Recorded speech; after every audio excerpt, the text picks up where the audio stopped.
channel, Makeup and Young here. I am wearing the same outfit from a video you're probably already watched or will be watching in the future.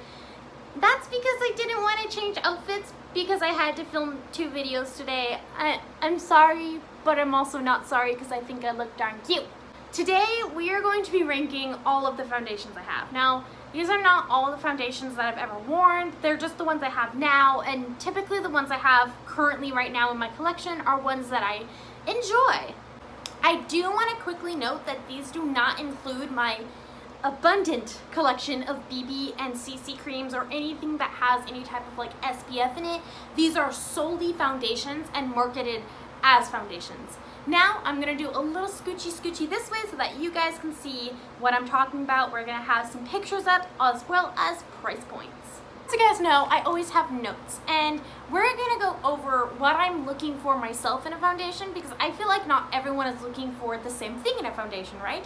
So the first thing I wanna look at in a foundation is, number 1, is this worth the price? Did I pay a good price for this product given what it does? And you know, that kind of ranges for every person. You know, some people want different things. So the first thing I'm looking at is, because I have very dry and sensitive skin, how does the foundation overall look like on my skin? How does the foundation feel on my highly sensitive dry skin? What does it wear like, and how long does it wear? We're going to be talking about how it wears currently, you know, during COVID when I have a mask on, and also with me being really active, I go for very long walks. So if you're not a person that goes for very long walks, if you're not a person that, you know, has to wear a mask for over 4 hours a day, then this foundation might wear a little better for you. I'm just testing it to my standards. And then, of course, what kind of makeup is this good for? And I think this is the most important thing that we're gonna note, is that I have like a very specific look when I do makeup, and I think foundations are good for different looks. Like, some foundations are better for a look that is dewy than a look that is matte, you know? That's just how it is, and I feel like I go for very specific looks. Typically, I like to be on the more like naturaler, dewy side, kind of like today. Like, it's dewy, but it's not like thick coats of makeup. I used to be a thick coats of makeup girl. I'm currently not because my skin just doesn't like that. But overall, we're looking at like a natural, minimal kind of approach, a full beat, a glossy, dewy foundation, a matte foundation, and then of course, like, how much of this foundation do I need to actually achieve that look? And then the very last thing I like to look at is, will I actually repurchase this item? Now, if I like the item but I'm currently boycotting the company, obviously it's going to be a no, but that shouldn't mean an automatic no for you, which is why I'm leaving that as a last in my little, you know, premise of what this thing needs to do for me, because if it's an amazing foundation, it's an amazing foundation. I just don't have to buy it because I might be boycotting that company, which is happening with a few of these brands. I'm going to rank these from like worst to best, although I don't really have a worst. It's just one that I'm like meh about. It's the Anastasia Beverly Hills Stick Foundation. It's this one. I really like the packaging on this. Let's be real. It's metal packaging. It's really nice, and I do like it. It retails for $25, which honestly for Anastasia is really cheap. My only issue with this is that it's so much like a concealer. It's so much like a concealer. It is hard to blend almost at all. You definitely can't use a brush for this. This is not a brush. You definitely need like a semi-damp beauty sponge. You can't have it be too damp, or else it makes the product look really like built up and gross. It can be sticky. Like, if I have something over my face, it gets very sticky. Things like to stick to this foundation, which is why I like to honestly use it more as like singular spot coverage, because it is such a good coverage. I like to put it kind of around my neck where I have red spots. Sometimes I like to put it on my forehead where I have red spots too. But typically I don't like to use it all on my face because it gets kind of patchy, it gets kind of hard to blend out, and it is really sticky. The pros of this though are that it is very thick. Like, it is super full coverage. It's great if you want to like spot treat something, especially because this is like a darker tone for me. I always use darker tones when I spot treat. It stays on okay. The only issue is that it gets splotchy when you blend it out, especially if you're using an extremely wet beauty blender. And then, you know, I like that it's affordable for a high-end brand. So like, would I buy it again? No. Not only because I don't really like Anastasia Beauty, to be honest, but also just because, you know, doesn't work very well for me, for what I like. You know, I like a foundation that I could just put on without having to do spot treatment. But on days that I need to do spot treatment for my eczema and my psoriasis, this is a go-to. I just don't even think I'll ever need to repurchase it because it was $25 and I still literally have like almost all of it left. But if you like spot treating, I would definitely say go ahead, get this. You know, this works best as like a daily light foundation. It is for hydrated skin. You know, it's not something that you want to put on patchy skin. It's not something that you want to put on dry skin. You're always going to have to moisturize that place because it's such a patchy foundation. So it's up in the air whether I like it for dry skin or not, because it does spot treat, but it only spot treats very moisturized areas. Take it or leave it. And because we are on the trend of like thicker, buildable towards fuller coverage foundations, we're going to talk about the most full coverage foundation I've ever used. It is this Juvias Place. I believe it's called I Am Magic, yes, matte foundation, and it is beautiful. This is a beautiful, beautiful, beautiful foundation. My only complaint is that I can't use it as foundation. I can't.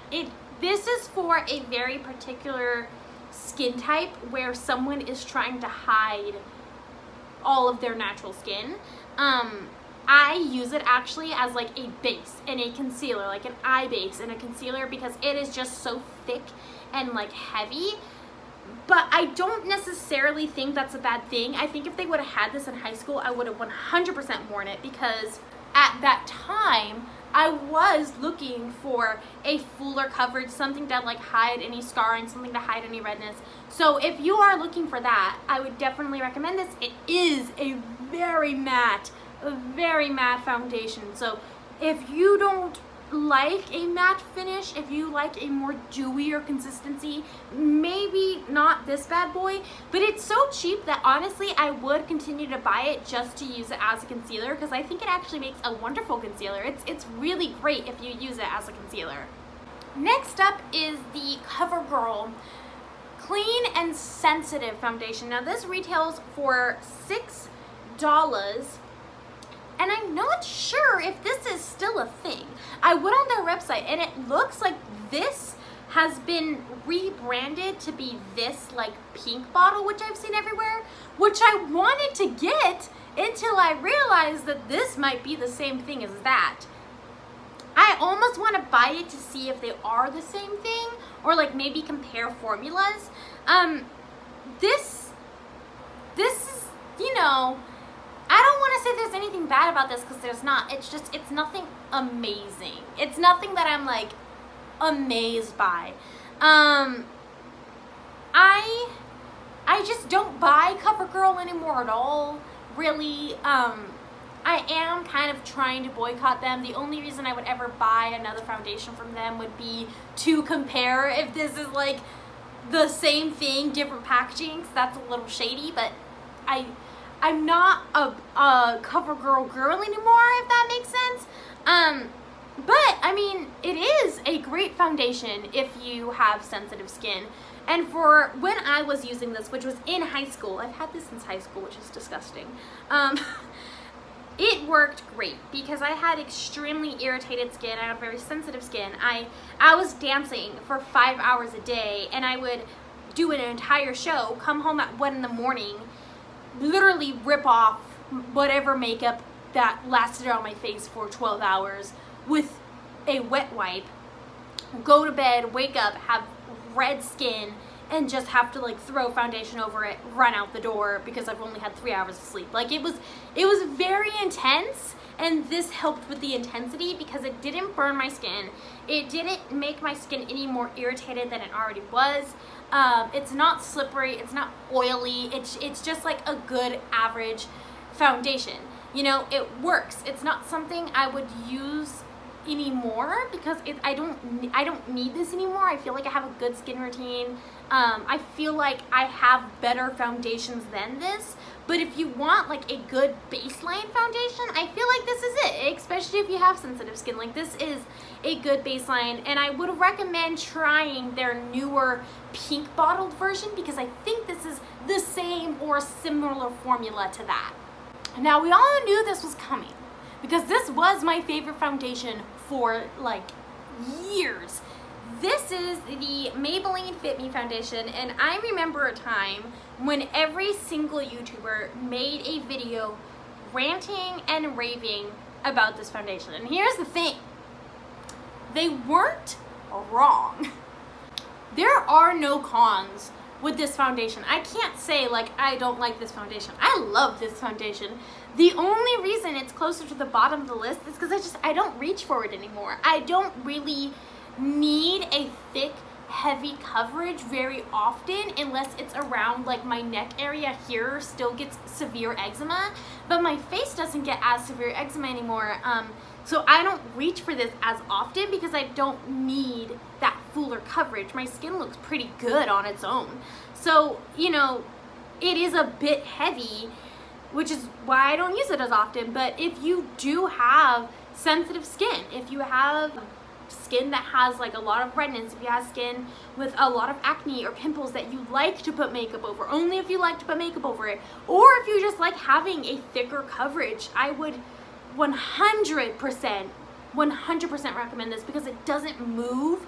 It is like this is the matte one, but I am telling you right now, it is not the kind of matte that dries down and wears as cake. It is matte, but it still kind of has like that underlying dewiness to it that is just so beautiful and skin-like. I absolutely adore this foundation. I sadly don't really buy from Maybelline anymore because I don't really support them as a brand any longer. Just, you know, due to how they hire, due to all that.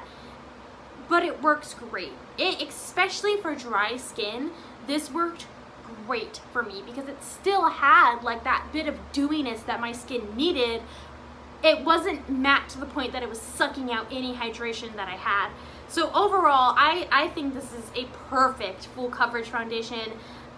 I wish Maybelline was like kind of like a cooler brand so that I could still buy from them without feeling like guilty, but I'm gonna make this last for a very long time. Let me tell you that. I don't ever want to have to throw this bad boy away.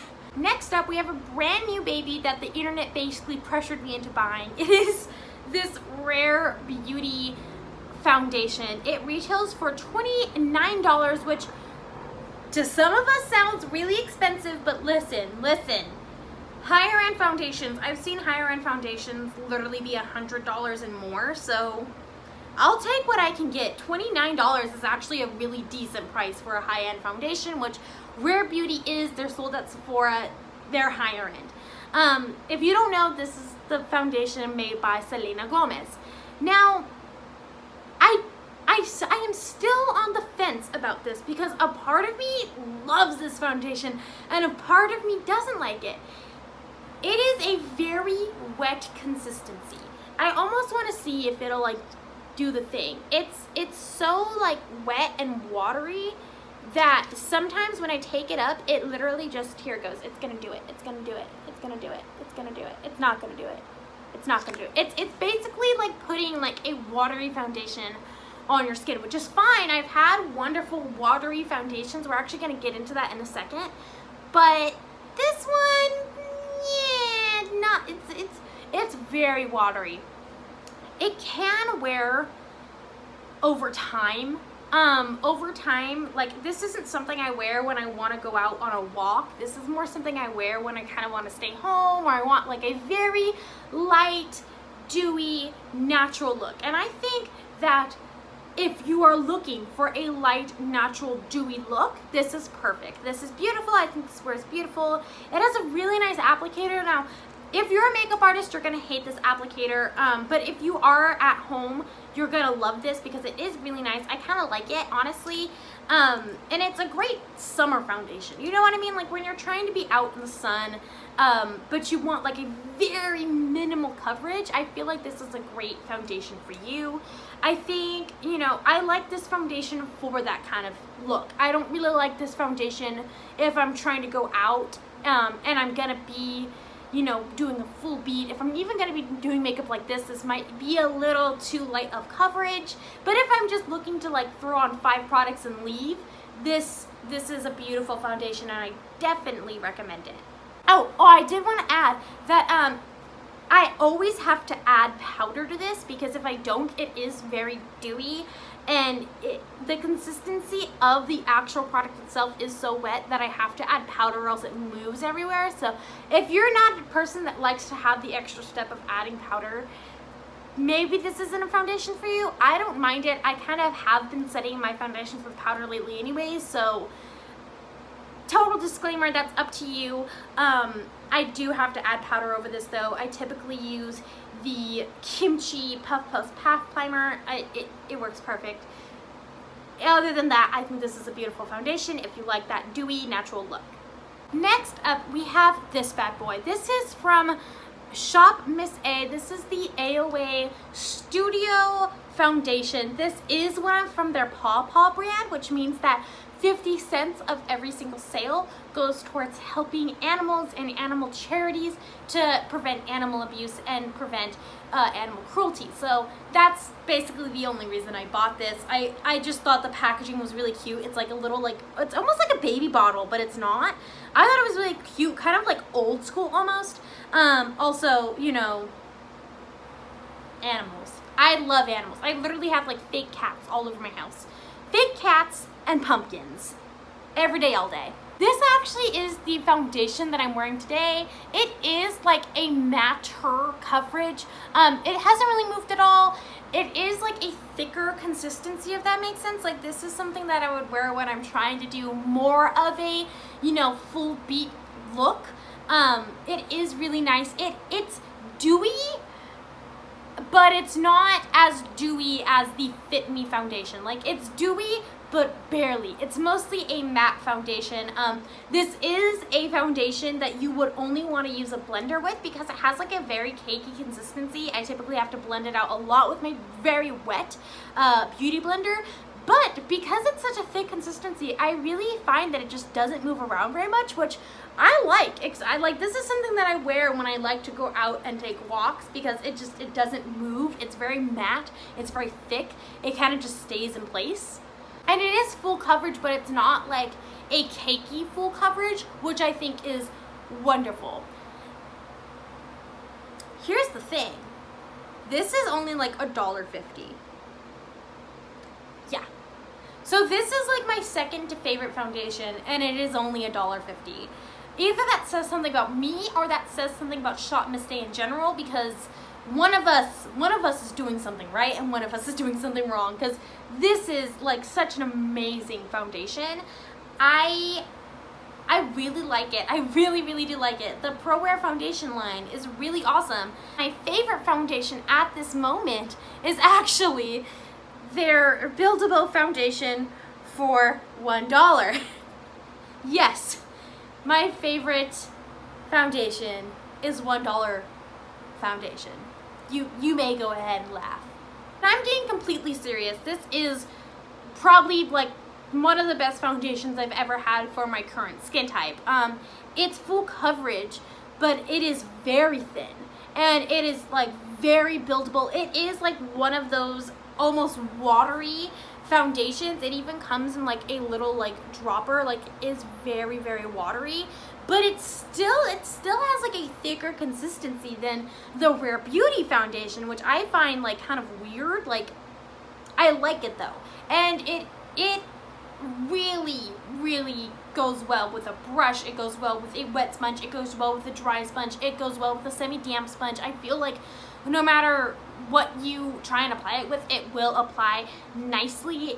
It is, like, again, extremely buildable.